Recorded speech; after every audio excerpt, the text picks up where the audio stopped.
So the quarterback question was in relation to the conversation we're having and what you're explaining regarding the wide receiver talent that Miami's targeting and bringing in terms of we see all this top end South Florida wide receiver talent. Why don't we see? So the first part of the question, even though it's not included in the question, would be, are we not seeing the quarterback play correlate to the wide receiver play in South Florida at the high school ranks? And number two, why? If that's the case, why? There's very good high school quarterbacks in South Florida. There's very few that project as good college quarterbacks. Even some of the better ones at the high school level were middling at best. You know, I know that he thinks I hate him, from whatever. But like a Jake Allen from St. Thomas Aquinas, he was perfectly fine. He was a very good high school quarterback. I just didn't think that he was going to be anything special moving forward, which meant that I hated him in his, 18-year-old estimation. And I get it, but he was fine. He was a very good. I mean, look, he caught fire the second half of that state championship season, his senior year at St. Thomas Aquinas. Even I, who am not a big Jake Allen fan, had to say, look, I mean, it was that gif of the guy in the burning suit just walking across the field. Like, that was Jake Allen. He came on the field, and I mean, just on fire. 6'1.5", 6'2", not great instincts, average arm. You know what I mean? And he's one of the better ones that we've seen. Tutu Atwell was an incredible high school quarterback. He's 5'9" and can fly, though. You know what I mean? And look, and I'm not saying that he couldn't play quarterback. That kid would put the ball on a dime 50 yards down the field when he was at Northwestern starring at quarterback. But he's just not going to do that at the college level because you're not going to play a guy that size with that speed at quarterback. You're going to put him a wide receiver. You know what I mean? Even you have guys. I mean, you have guys from all kinds of high schools. You have the guys who have been to Central recently. You got Maurice Alexander, who's at Homestead High School, literally setting records. He goes to FIU. He plays quarterback for a season or two. This is when, FIU was very bad. I mean, that's not really different from now. But before Butch Davis came back, he was pretty bad at quarterback. So then they put him a wide receiver. And that's a guy who even got a chance at a lower level tier school to play quarterback. You know what I mean? It's just a very few are of the caliber where they're going to go on and they're going to play at the college level. You got the couple guys from St. Thomas Aquinas, your John O'Corn, your Jake Rudock, Michigan and Iowa respectively.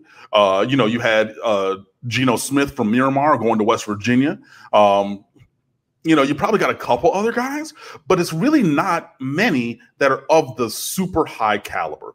And there's a statement, I heard it from Bomani Jones, but he got it from somewhere else, that quarterback is the new violin, where you have to start training at a young age. You're looking at all the intricate parts and pieces of the technique. You're going to all these coachings. You're having individual private lessons. You're going here and there and everywhere, whether you're using a traditional method, a Suzuki method for, that's a music education term, but whatever, but there's different ways to teach it.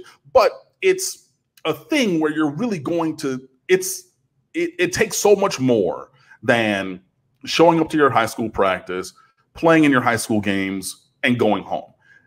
You can develop in that way at other positions, but not quarterback. And we're seeing that there's a disparity with the level of training and the locations of training. Because Georgia, regardless of, in several areas, there's elite level training. Quincy Avery is up there. He's a quarterback guru. There's another couple of guys, in the LA area, in Texas. There are places where the training meets the current standard, the current methodology to really progress past the high school level and be a good caliber quarterback. South Florida doesn't have that. And quite frankly, you're going to have a lot of guys who are not your superstar athletes at quarterback in South Florida, because you'd be best served putting your best athletes elsewhere, probably on the edges of the field on offense or defense. So whereas you might have had a guy, and again, I said it, in my personal view, Ivan McCartney should have been Miramar's quarterback his senior year. I mean, this is a kid who I would see come on the field after practice and after games. And I mean, with the flick of a wrist, throw the ball 60 yards. And before Ryan Williams transferred from American Heritage, this is before American Heritage was American Heritage, I was like, yo, you need to put sticks at quarterback and let it work, you know, and then whatever happens, happens. But the specialization of guys on the edges at the skill positions is such where that high-level training I was talking about at quarterback that's elsewhere, that high-level training at skill position is here. So you're going to develop at cornerback, linebacker, defensive end, wide receiver, running back faster in South Florida because those guys are elite, and the training that you can get even at your random high school where you have God, what was his name? I mean, you have guys who played in the league just coming back and being volunteer coaches at every school. You know what I mean? Like guys who started in college.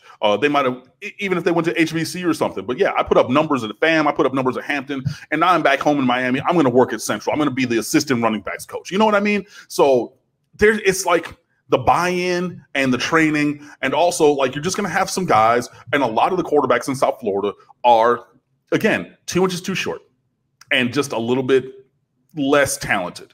You know, even though, look, he was a record-setting guy. I hated that I saw him go down with a knee injury before or during the playoffs last year. But Nick Scalzo from Cardinal Gibbons, he's 5'10". How many guys at 5'10" are you really bringing to a top-level program? You know, he's going to play at Kentucky. He's going to eventually be, you know, maybe their starting quarterback at 5'10", 5'11". But there are things that are holding guys who play quarterback back. And again, if you even think 2 years ago to Tutu Atwell, where everybody's saying, oh, he should come to Miami and blah, blah, blah. Tutu Atwell's 5'9" on a good day. So being a good high school quarterback is a thing that South Florida region has a lot of.